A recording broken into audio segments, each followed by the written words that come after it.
and 23 New Years on YouTube with you.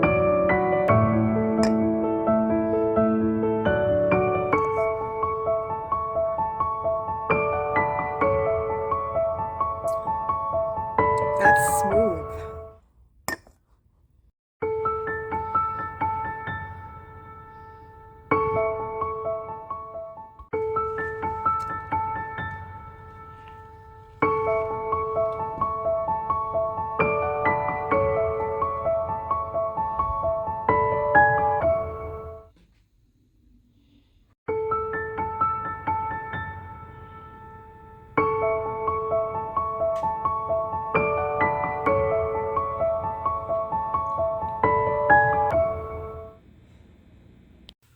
Hi everybody, welcome back to my channel and Happy New Year. I hope that everybody out there is doing okay. It's December the 31st, New Year's Eve, and if you are going anywhere this evening, please take extra care and precautions, and try and remember that this is the kind of holiday where so many people are distracted, and even if they're good drivers, I witnessed so many close calls during my childhood and lifetime on this very same holiday. So please, everybody, be very careful, regardless of your road situations. It can be very distracting to drive with a car full of people and going somewhere exciting, or driving home after a long night of partying. Be very careful. I would opt to stay in and party with my loved ones, but not everybody has the same sorts of ideas about New Year's Eve fun. So anyway, in case you're new to the channel and are just tuning in for the first time, my name is Daphne, and up until recently I've been focused on the holidays, and I did what you might call a series of gift-giving, guiding videos that showed what you could possibly give as a gift to a loved one or a friend. Or say, for instance, if you're going to host a party, what you could possibly whip up as a dish. I took you into grocery stores, clothing shops, gift shops, whatever have you. I focused on athletic items and sports as well. And, you know, I really did a number on home decor as well. And I myself broke my golden rule of budgeting and not shopping on impulse and splurged. I spent upwards of $400 to $500 on a little Christmas village based on the vintage theme. So I really went overboard. I don't know what got into me this year. Normally, I don't do that. I don't even go into the stores because I know that once I see Christmas things I want to buy and my place gets cluttered, I end up throwing a lot of it out. So it's not worth it. But this time I looked and I found some really nice finds, and I decided that it was worth, you know, the while. And so I created my own little vintage village. And you know, I also focused on cooking recipes, you know, cookies, dips for the holidays, and all that type of stuff. I showed you how I prepared my turkey as well. And tonight I'll probably show you how I'm going to prepare my crab legs. So that'll be later on in the video though. Today I thought I would focus on some of my other New Year's resolutions, or maybe at least one of them for today, and that would be my old childhood and adulthood hobby of reading everything that I can get my hands on. And guys, I am the type of person who, I'm not just fascinated by science fiction and drama and romance and history and art and literature. I want it all. I want to read it all. And by the looks of my bookcases, it almost looks as though I have been trying to do just that. And so one of my most favorite things that I've ever studied in university was Giovanni Boccaccio's Decameron, which is translated as novelle. And it's a series of 100 stories written with a certain theme, say for instance, a happy ending theme, or a tragic theme, or a comedy theme, whatever have you. And it's so interesting because it's timeless. It, it could apply to anybody in any given country in any given age. And so much of it is funny. And it really does focus on how people are so differently, how they approach things so differently. Even in the book, which was incidentally written during a pandemic, so it has so much in common with our generation, don't you think? It was written, it did focus on other foreign countries and other cultures, so that made it very interesting in how people approach the pandemic. And so that is priceless. And so I have studied this book. This very version was translated by my uncle, and so I did get a chance to study it in university. And I just loved it. I love going through the books, and my mother read parts of it as well, although she didn't have the focus. She loved it, and she wanted to make sure nothing happened to this book. It comes in 2 volumes, but the 100 stories are incredibly timeless, as I said. And they really do show a variety of ways of how people will think and react to a situation.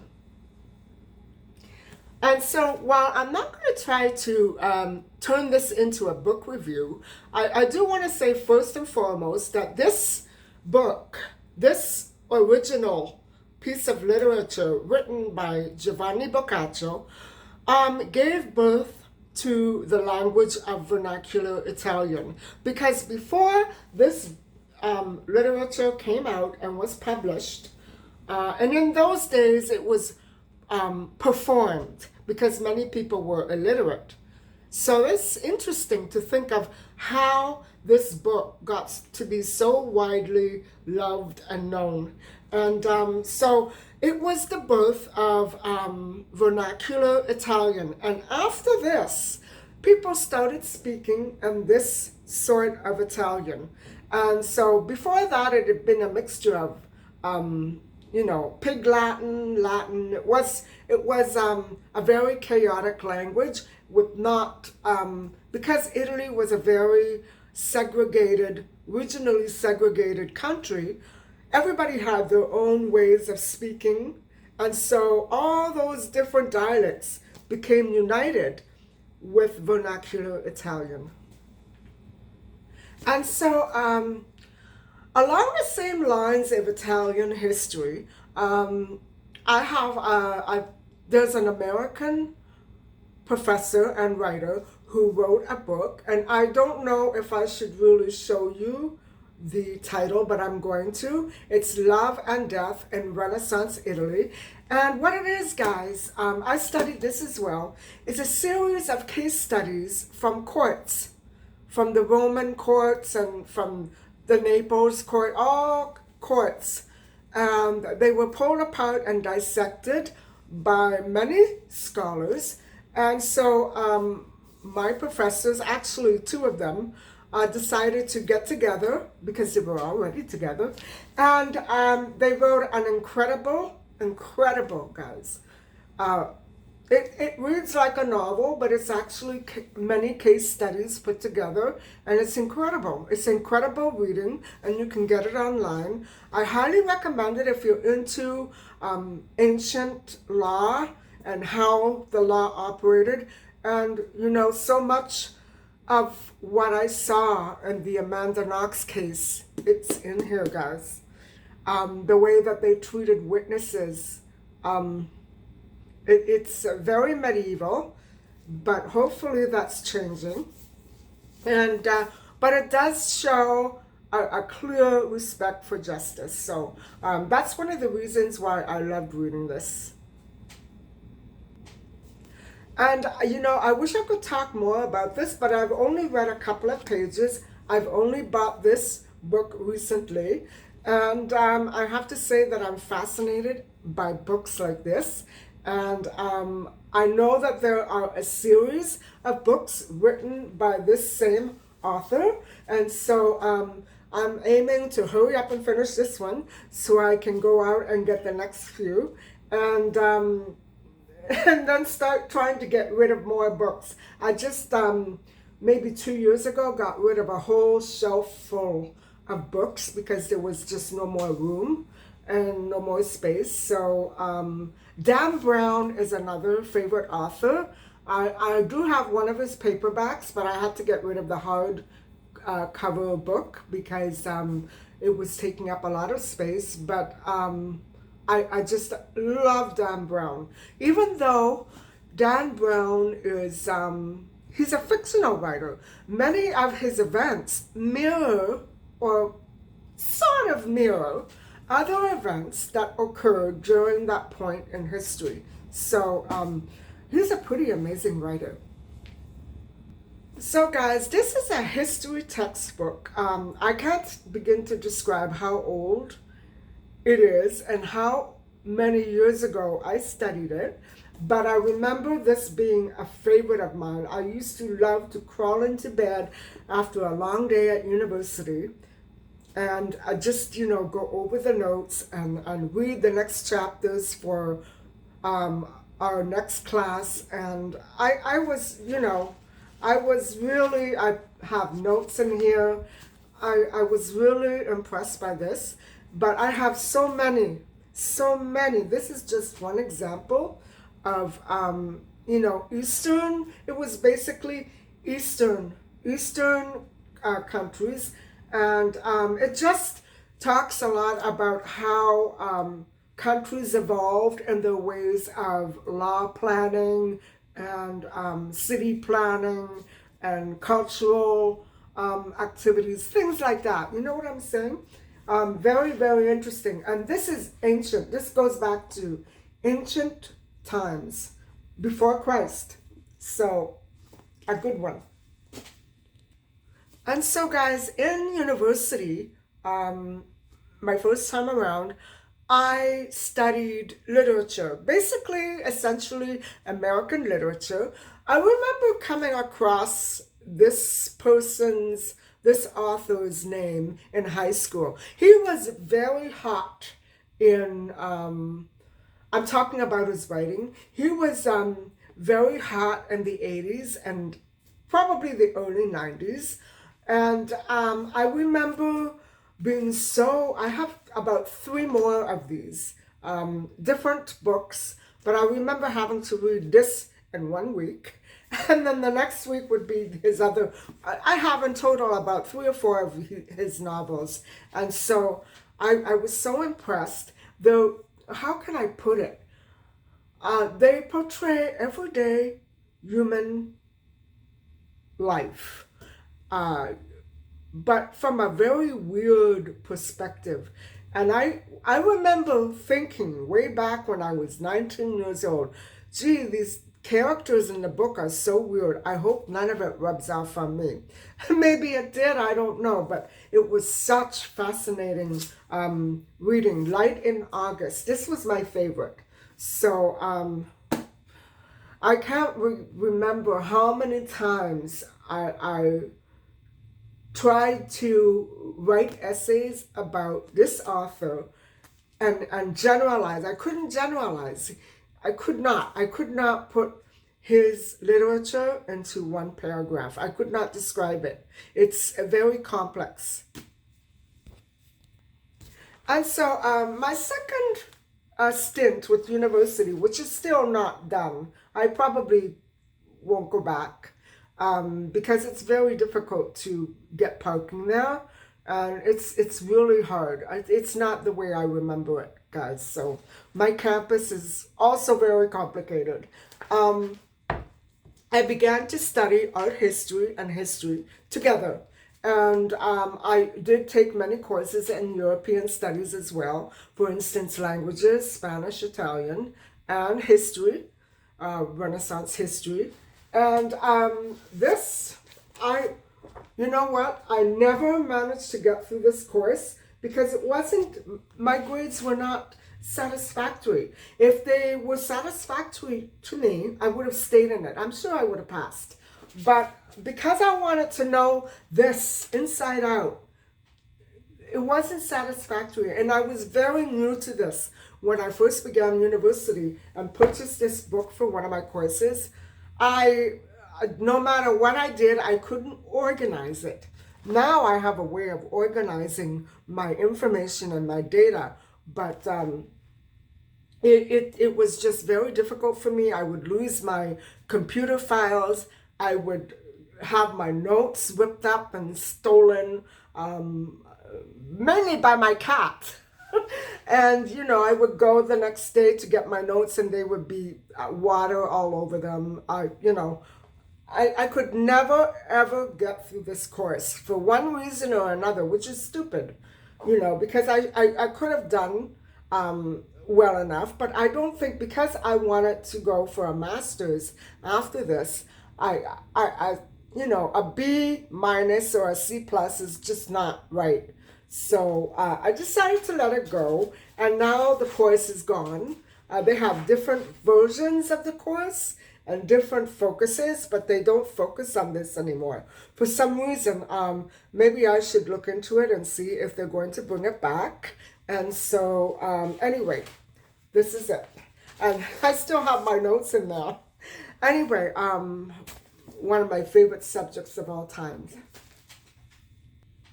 And so the book I just showed you was mainly focused on Western culture, Renaissance art. This is Northern Renaissance art, which is quite different.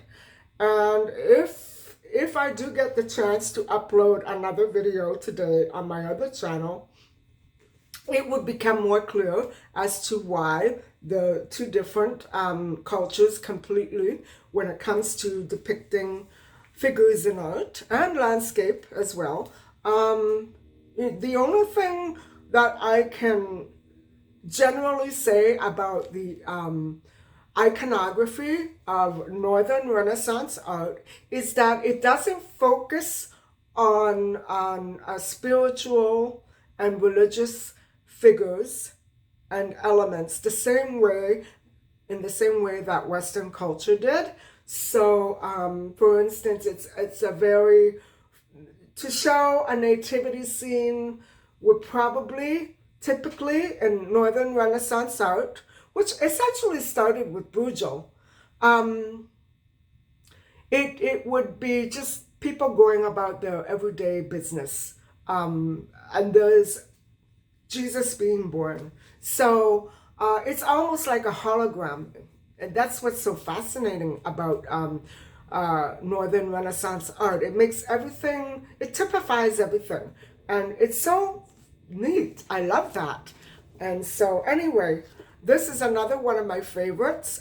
They were taken together before I dropped the course. And I remember being fascinated with this. And I couldn't get the book. I waited and weeks and weeks I couldn't get my hands on it because it was sold out. Finally, I got it. But by then it was too late and I had dropped the course. So that doesn't work out very well. I don't know what it is about me.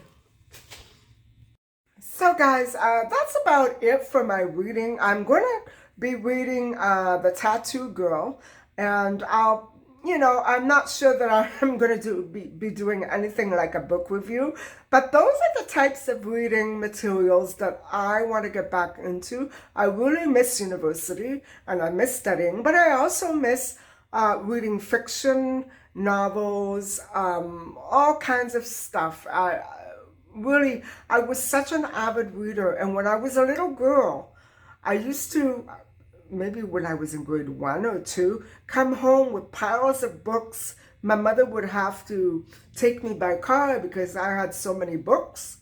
And I was reading at a grade 3 or 4 level when I started grade 1. So I was an avid reader. So guys, I think I'm just gonna relax. I did some work this morning. I did some of my filing. I have to catch up on correspondence. It's a day to just stay in and relax. And what can I say? I'm not going out partying, and I feel good about that.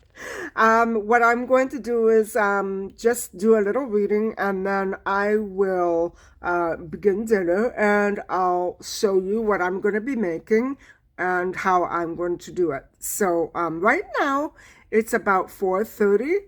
And so it's early. I'm not going to be making dinner for another few hours, so I can get some reading done.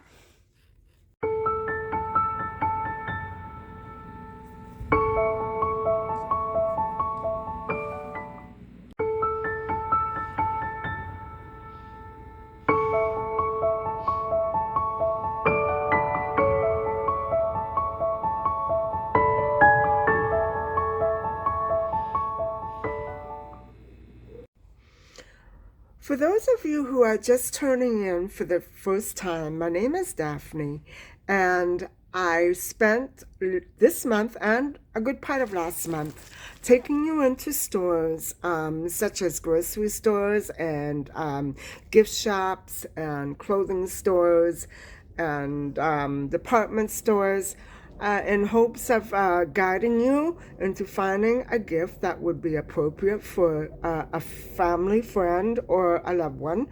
And I also tried to do some holiday recipes.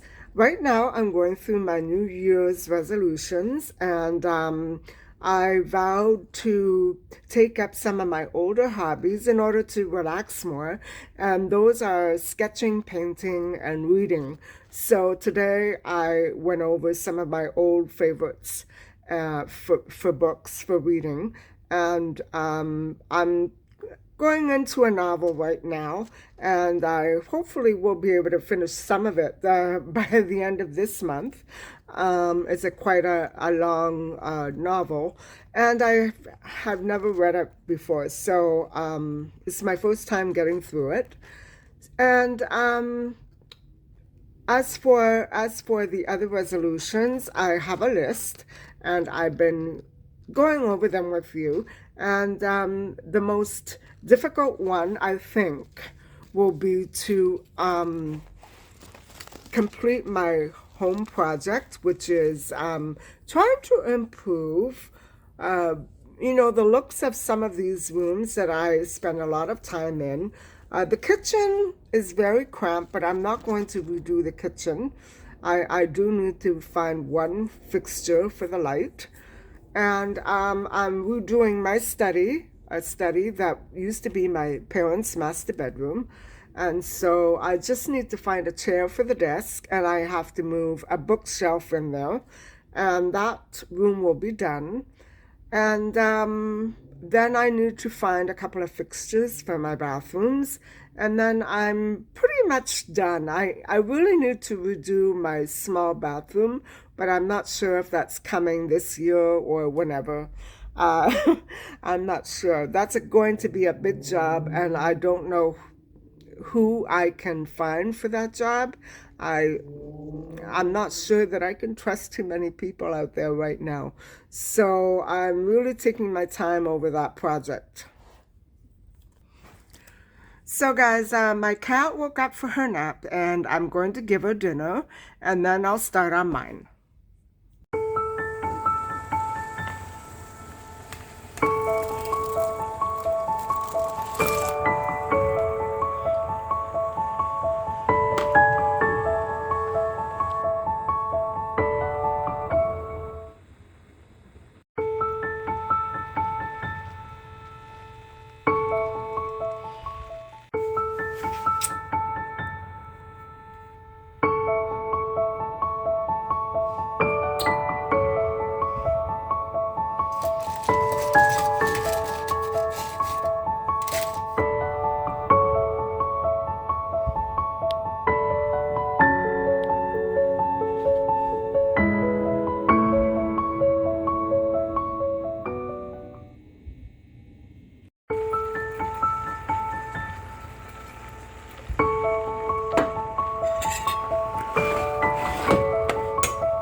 Well, everybody, my dinner is just about done, and I wanted to take a couple of minutes off to,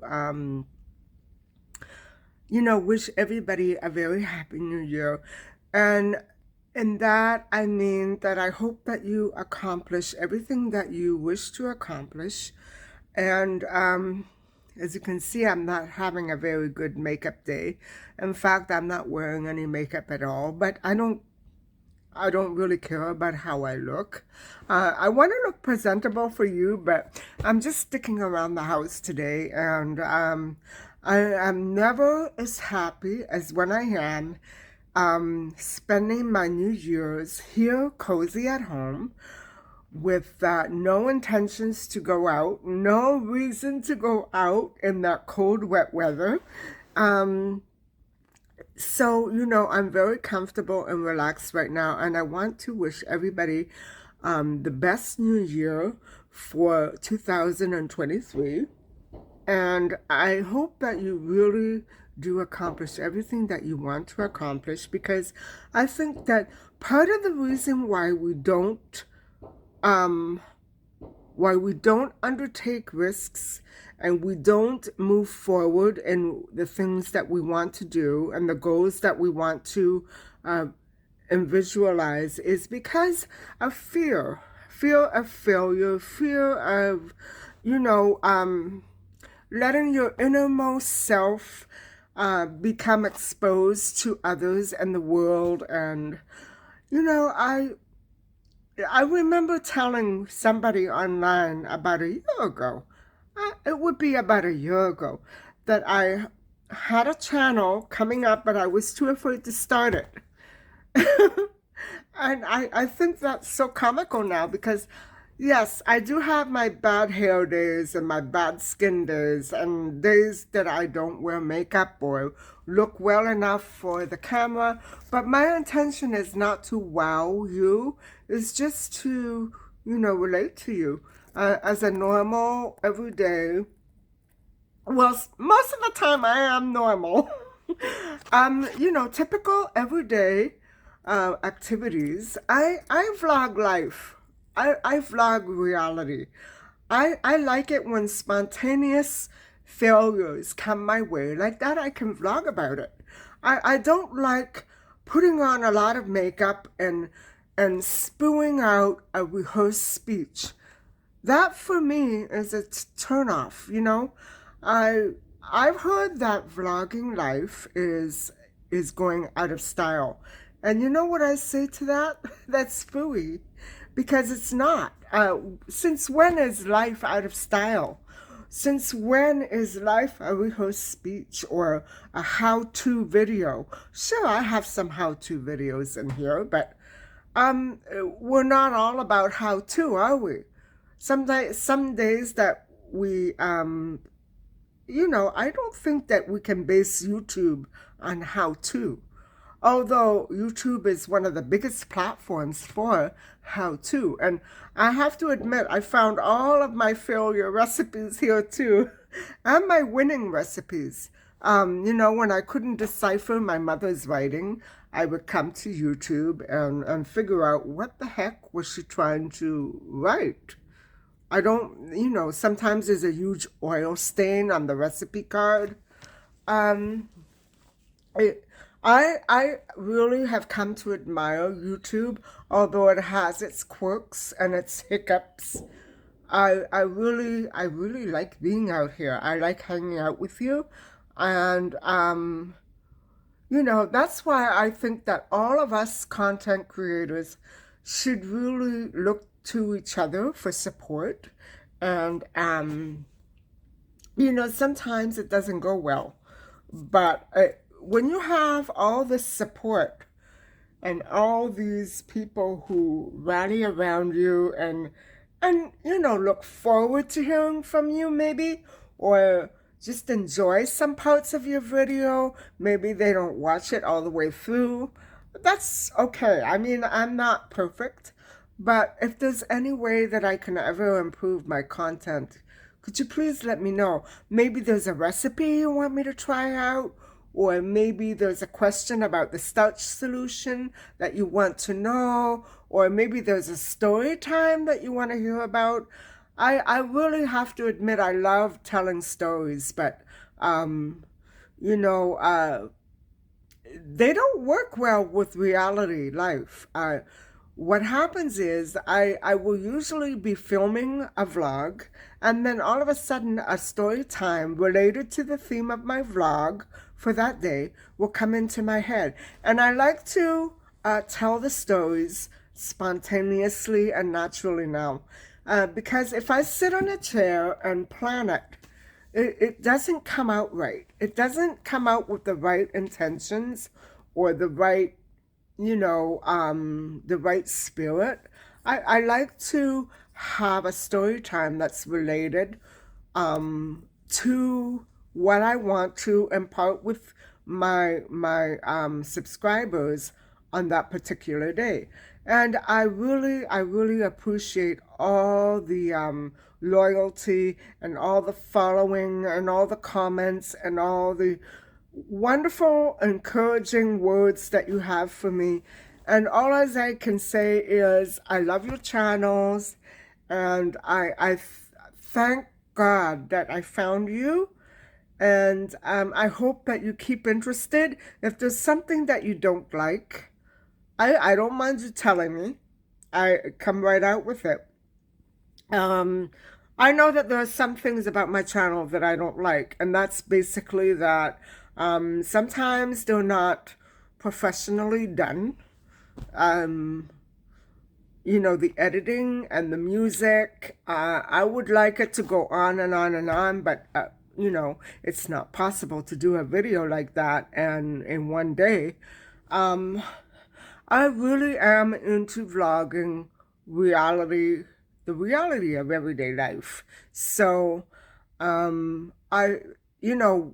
this year, 2022, brought me a lot of courage because I ventured out and I tried to face my fears. Number one, creating a YouTube channel based on my everyday life, which is, in my opinion, sometimes pretty stinky. But I'm very comfortable with myself, and I think that if more people were more at ease with themselves, we would have so much more in terms of channel entertainment, wouldn't we? I think sometimes it's just a matter of not having the right app or the right tools or the time. Time is a big factor. I have the time, I have the tools, I have the apps, but my other channel just isn't coming. So maybe after this, I will try to upload something on that other channel. It's not a big deal. I was doing it pretty much once a week, once a month for a while, and then all my devices conked out. So I guess I'm afraid to go back to it. I don't want to start something that I can't finish. And so anyway, I am enjoying this channel. I am enjoying uploading. I did think of cutting back. I may cut back a little, maybe 2 times a week, 3 times a week. I don't know. That will be entirely up to the content that I managed to come up with, and we'll have to see. We'll have to play that by ear. But anyway, guys, I hope that you're all having a great New Year's Eve. It's just after 9 here, and I'm going to start the vlog off by opening my champagne. I have to tell you that I tried to find a little bottle, and I couldn't this year. And no, that's not a cop-out. I couldn't find a little bottle, so I have a medium-sized bottle of pink champagne, which I'm going to pop open, and I'm going to insert it at the beginning of this video because I'm going to upload around midnight. So there you go. I'm trying to be very content conscious here, and so I wish everybody a happy new year. Thank you for listening and watching, and please don't forget to like and subscribe. Bye for now.